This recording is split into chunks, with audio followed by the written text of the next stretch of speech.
Hi, I'm Yaakov Katz, and welcome to the Jewish People Policy Institute's Inside Analysis on the state of affairs in Israel and the Jewish world. There is a lot to talk about as the war, obviously, in the Gaza Strip continues and another possible conflict looms in the north. But closer to home right now is the conflict or the tension that is growing between President Joe Biden and Israeli Prime Minister Benjamin Netanyahu. And we're going to try to analyze the situation and what's happening between Washington and Jerusalem today. I'm joined by three guests on this episode. The first is Zvika Klein, the newly installed editor-in-chief of the Jerusalem Post. So we're going to talk to Zvika about what it's like running a newspaper during a time of war, and of course, how he views the ongoing and the tension between Israel and the United States, where he has readers on both sides of that spectrum. And then we're going to break down the situation between the United States and Israel with the help of two of JPPI's senior fellows and American experts, Shmuel Rosner and Gil Troy. Stay with us. Here we go. Zvika Klein, it's great to have you with the JPPI podcast. Hey, Yaakov, how are you? In your old office. I see it. It looks good. You've changed things around just a bit. From what I can see, there's like some whiteboard back there. Oh, there's a whiteboard. Yeah. So I look strategic. Yeah, well, you are strategic. So, Zvika, you've been now in this role for 3 months. Paper's looking great. Enjoy reading it every day. And I'm sure many of our listeners and followers do. But tell us, I mean, what is it like? Let's start with just the simple question. What's it like taking over a daily newspaper in the middle of a war? So big, boots to fill or whatever, however you say it. It's crazy. I think basically, I was the deputy editor, obviously, for 4 months before that. So basically, since October 7th, it's like as if like I haven't had a day off. It's just, we just have been working. I kind of wrote about this a few times. I also, started working on Shabbat the first few weeks, not as much anymore, thank God. But it's not easy. And also it's like, you want to, on the one hand, have original content, but like when they announced 20 people dead that day, like what original content are you going to give, right? Like that's right, just the news, right? Obviously there's always an angle to give on what's going on, but like struggling to try and actually have our readers, most of our readers are, as you know, are outside of Israel, the understanding of what Israelis are going through, and it's not always an easy challenge. And is that the goal? Is to an extent, obviously, to tell Israel's story and to tell the news as it's happening, but also to be this window for the outside world to better understand what's happening here? Right, 100%. But at the same time, as I said, most of our readership is outside of Israel. And what's going on outside of Israel is, I mean, it's, thank God it's less fatal, less people being killed, but Jews around the world are in this new situation, which we know usually happens when Israel is at war or operation, let's say, right? All the, previous operations, wars, there's always an increase in anti-Semitism, but never have we had such a long war and such a dramatic situation that has been affecting diaspora Jews so much. And I think, just like in Israel, in the polls at the moment, we see a majority voting for center right, center left parties. American Jews and diaspora Jews are also kind of slowly gearing towards this center. I actually see that as a positive thing, both in Israel and in the US, because like that tent, the American Jews like talking about a tent, right? But the tent of the mainstream Jewish community, I feel like is getting a bit bigger in that sense. In other words, people who are traumatized to some extent are looking for a place to call home. Yeah, but also Israel being a dividing factor, becoming a unifying factor, as it was in the past. because you have the religious Orthodox Jews or the conservative politically conservative Jews who are very pro-Israel no matter what kind of, and then the progressive Jews, many of which some were, some weren't, but feel betrayed by either the word I hear every like a few times a day is betrayed and betrayal, right? Like we have been betrayed by our natural partners, people who we fought with in the for civil rights and for equality, etc. They feel that these people are actually either not speaking to them or speaking negatively about them just because they're Jewish, without them even saying anything about Israel. Some of them actually pretty negative about Israel, but suddenly are like, wait, because I'm Jewish, I'm singled out because of Israel, even though I have no connection to Israel. So what do I do? Should I learn about Israel? I don't know. It's an interesting situation, and it'll be interesting to Which see maybe actually creates an opportunity to increase Jewish education or Israel education, and to start to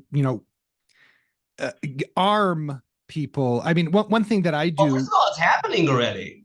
Yeah. Like there are schools or universities, like Yeshiva University, there's no room because people in private schools or public schools want, Right. But I mean, this is something, to our listeners who might not know, Zvika Klein is the preeminent diaspora affairs correspondent and analyst. I had the privilege of hiring him away from McCory Show and bringing him to the Jerusalem Post, about 2 years ago now? And it was something that I started speaking to Zvika about 10 years ago. So I'm glad, or something like that. So I'm glad we were able to finally make it happen. I wish I would run marathons. Mm-hmm. I don't, maybe you do, but it's like a marathon. We're in it for the long term. But my point is that's true. But the one thing that I say to Jewish groups or like parents, grandparents, like, what can we do? How could we fix the situation? I'm like, do you educate your own kids? Do they know enough about the issues? And the answer, I think we both know, is that they don't. Right. Mm-hmm. So if they did, before we go and make demands of the non-Jews, who we should make demands of, right, we should also get our own story right. Yeah, 100%. I think also this relates to kind of your beat or your kind of specialty is, I think the IDF, on the one hand, the IDF is the only the IDF spokesperson's unit is the only solid, stable, relevant spokes unit or whatever of the country, okay, during this war. But at the same time, is not using its intelligence and information to convince people around the world, as well as Jews and whatever, about what's going on. Because on the one hand, you have people who are quote unquote starving or dying from hunger in Gaza, and then we're exposing these tunnels, right? So that makes it very difficult for an American Jew who hasn't been to the army and isn't I don't know, into military stuff or I don't know what, to relate to this when the military IDF actually has, whether it more footage about what happened October 7th or even just intelligence information about what's going on in Gaza and how Hamas is really a terrible organization, and with neo-Nazi kind of vibes and education system that's that promotes this type of behavior. We're not using that. They're not doing that. And then therefore we're kind of, how are we to expect these Jews who don't know enough, as you said, right, a lot of them, to actually support us? So Zvika, when you look at the Israel diaspora divide, which has long been an issue of something that you've written about, right? How is that changing in a way that maybe Israel can leverage it in a positive direction? I mean, so you said, there's a huge opportunity here in so many ways. I personally wrote a column, and I believe that Israel should encourage Aliyah now. I think it's something that as a country, we don't usually do, it's not something that a country does. Like a country doesn't encourage immigration, but its proxies, you would say, or organizations on its behalf would do so. I think we really need Jews from around the world to come to Israel now. And as opposed to this narrative of like, oh, we're a high-tech nation, come work in Tel Aviv and go to the beach. We have that, yes. But if we're speaking a bit more deep, like, we need more people to come to send their kids to the army, and we need people to be teachers as well as doctors and nurses. So like I would love to see them here. I don't think we're doing enough of that. But also I think I would take advantage of the fact that there's more of a positivity from the progressive side towards Israel more than there was, and try and connect them to Israel more. I mean, the October 7th massacre, a large proportion of it was amongst these progressive Israelis, right? And these in kibbutzim, that people who were peace activists, who gave rides to Gazan children who had cancer to Israeli hospitals. Those are the people who were slaughtered. And I think that's part of, I can't say positive, but part of the reason I think that the progressive Jewish community in America has been kind of woke up and now rethinking where they're going, what they're doing. I want to ask you about the tension right now between President Biden and Prime Minister Netanyahu, which I know was the front page. Yeah, there's a little tension. There's a little tension. But it was the top story in the Jerusalem Post today. It's been a story that you guys have been covering very carefully. How do you see what Netanyahu, and I know that you have good connections over there in the Prime Minister's office. I mean, what is the angle that's going on? What's the angle going on from their perspective? Yes. How do you understand what is he trying to achieve here? With the war? Well, no. With the tension with President Biden. I mean, I think it's all about. I mean, it's a stupid game. It's a stupid game of we had this exclusive yesterday that Netanyahu's people were saying to us that it was actually Netanyahu's idea to have that, which actually may be true, and floating port or whatever it's called, port outside of Gaza, bringing it through Cyprus, etc. Something that actually Foreign Minister Israel Katz has thought of like years and years ago, which is surprising and interesting. So it's just about, it's this like egotistical battle where on the one hand Biden has an election, and that's not very positive for us at the moment because of because he was perceived to be too pro-Israel, and then Netanyahu trying to move him back to be more supportive, but obviously with that behavior it's just not going to work. So I don't know. I mean, I think also Netanyahu is in survival mode, but that means just doing what he does, which is surviving. Yeah, I guess. I don't know. Survival is nothing positive to update there. So Zvika, I want to let you go and be cognizant of the fact that you do have a newspaper to run, but the a news site and a newspaper, yes. Excuse me, my apologies. But making sure that you I'm aware. Yes, I've heard of jpost.com. I'm looking at the stats while we speak. We're good. We're looking good in terms of traffic. We're good. Yep. So when you look to the day after this war, what are some of the things that you think journalists or the media can do to continue? Because we know, for example, you just mentioned the traffic is up, engagement is up, people are looking. What can be done after? By the way, in all Jewish websites. Yeah, I would assume all Jewish, all Israeli websites. What can be done? Obviously, but I'm saying, right. So interestingly, to keep that engagement going. That's a great question, and journalists love when people tell them that it's a great question. I'll tell you why. Because you and I are like these, like me more than you are like we're the Jewish media nerds type of thing. That's what I call it. And so most of the Jewish outlets around the world are not very strong or very, financial, etc. And therefore, most of them didn't have anybody physically in Israel. Mm-hmm.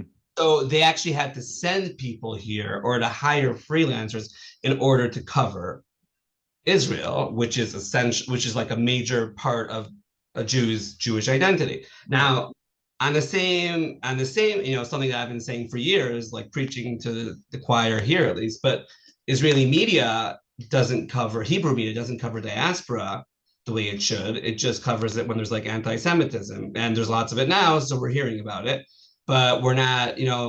We need to have that other direction of Israeli media telling the story of what's going on in these Jewish communities, because there's nothing about what happened after October 7th that is normal. Like, we're used to having these American Jews or Jews around the world donate and come here and whatever. There's nothing normal about that. Like, it's an amazing phenomena, and we shouldn't just let it go by and say, okay, they actually, like, Jews around the world raise billions of shekel, if not more, and have been fighting for Israel and doing things for Israel and coming in to visit here. So we kind of are moved when we see it, and we are moved when they're killed in Pittsburgh in a synagogue, but we don't really know Right.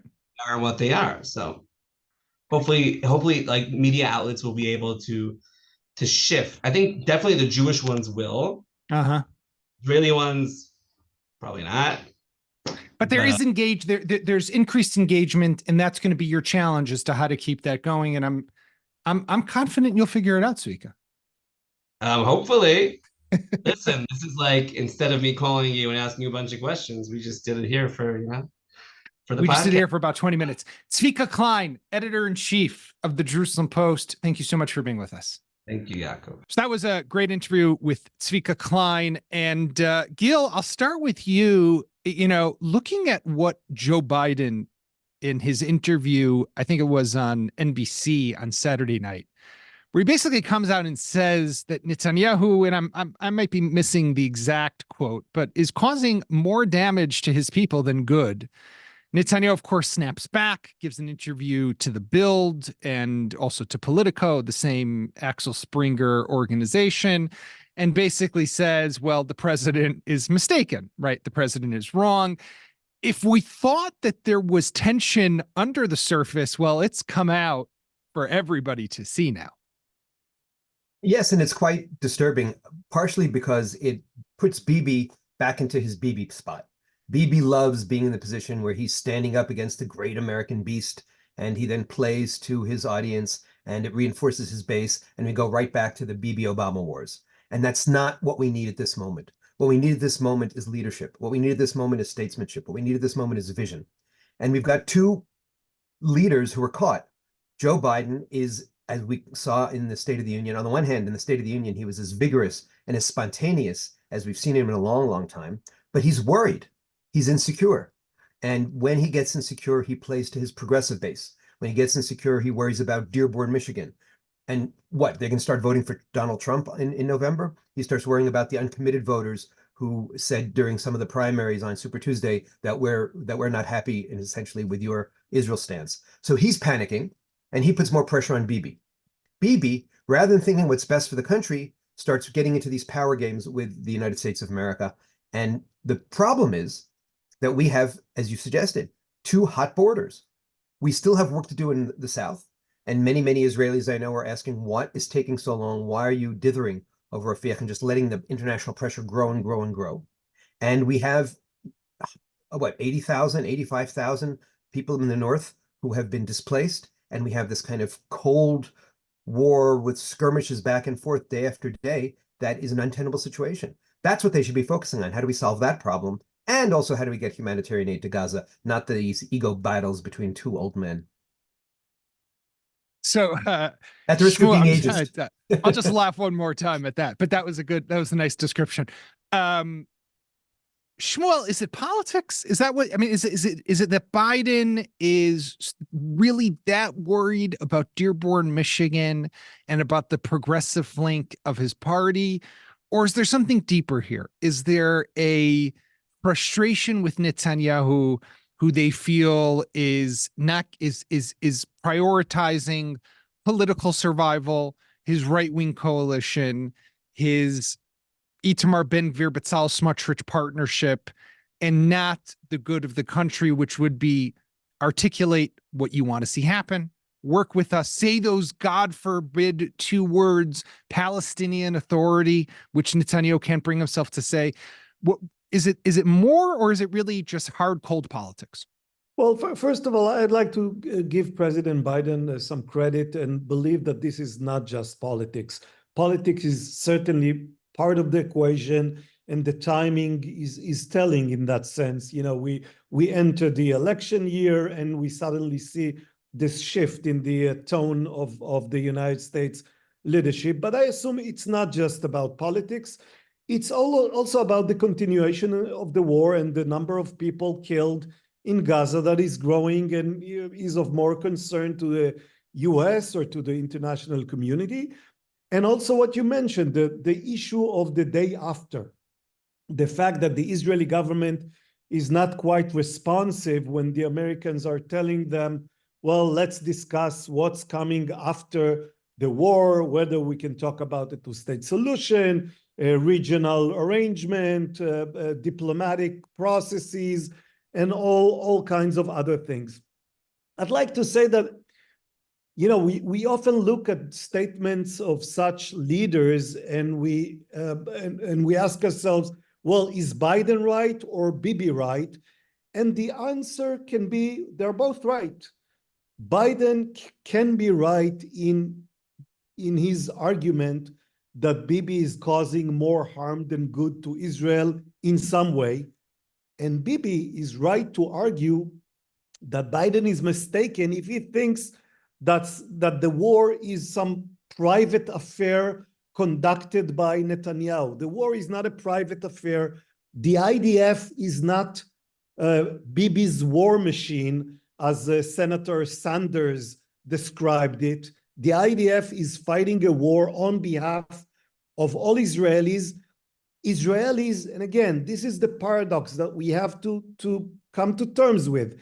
Israelis, by and large, do not have high regard for the prime minister right now. His approval rating is low, about as low as President Biden's approval rating in the United States. On the other hand, the support of Israelis to the war effort is very high. And the fact that Biden is trying to create this situation as if the war is Bibi's war and he can separate the Israeli people or Israeli citizens from the Israeli government. It is true that there are many differences between the government and the people, and there are many disagreements within Israel, and there are many people in Israel who do not support the current government. However, when it comes to the war, Biden is completely mistaken. The war is supported by Israelis. The aims of the war, the determination of the government to have victory in Gaza, this is something that Israelis did not give up on. And if Biden wants them to give up on this, I think it'll be a lost cause. By the way, I think it seems from what's come out from the meetings that Benny Gantz held in Washington is that he pretty much made that clear to them, that if the Americans thought that there was some difference between the prime minister and the more centrist partner within his war cabinet, he saw that on that the Americans saw that on the issue of Rafah or on the issue of the war, it wouldn't be done much differently. If you go to Israeli leaders and ask them about Rafah, I assume that all leaders, Smotrich, Netanyahu, Gantz, Bennett, Lieberman, even Yair Golan on the left, Yair Lapid, all of them will say that going into Rafah is essential for Israel's war effort. even though we've been hearing about this for the last month or so, and we still have yet to step foot into Rafah, but that's a separate question, whether that is being something that's being used as a bargaining chip to try to pressure Hamas into a hostage deal, which I venture to think that probably is what's happening. But Gil, as we kind of look at this tension, and one of the things that came up in the NBC interview with the president was he was asked about these rumors or reports that he might be contemplating coming to Jerusalem and giving a speech at the Knesset. And I was laughing watching that, and he wouldn't deny them. And I was saying, okay, Biden's going to do a Bibi to Bibi, basically what Bibi did to Obama back in 2015, going to Congress, giving the speech against the nuclear accord. Biden, this is like the sweetest comeback, right? Or payback. So first, I think we have to go back to the State of the Union. Two very important things happened in the State of the Union. One was that he devoted quite a large chunk of time, about 5 minutes of his speech, to Israel and the situation in Gaza. But he started by saying, "I will never abandon Israel." And with all our criticisms of Biden, we should emphasize that the munitions continue to flow. And you, Yaakov, have written so eloquently about how important it is that those munitions continue to flow. So we have to put that there. But secondly, he spent more time talking about the humanitarian situation and putting pressure on Israel. And then there was a back and forth in what they call a hot mic moment, where he was caught basically saying, "Oh yeah, I'm going to have a come to Jesus meeting with Bibi," and that was the tee up for the MSNBC interview. And I think that's important because there is a lot of growing frustration in America, and I think Shmuel is absolutely right that there's much less distance between the Israeli public and the IDF effort, and even where the government is in Israel, than what's going on not only just within the American community but also in the American Jewish community. And that's also a very important warning sign that we have to look at. And part of the reason why is because there's this perfect storm. I'm calling it like a sanctimony cyclone, where the media is playing up the genuine horrors in Gaza. And every one of us worries about what's happening to Gazans. Every one of us mourns the innocent children and women killed. Every one of us doesn't want our kids in a situation where their souls are destroyed by what they see and what they are forced to do. But every one of us here in Israel understands that there's a bigger picture, and that these are civilians who are being exploited and their miseries being leveraged by Hamas. Whereas in the United States of America, and again, even within the American Jewish community, every day they're bombarded by these images. And these are images that they didn't see when America was doing much worse in Afghanistan or Iraq.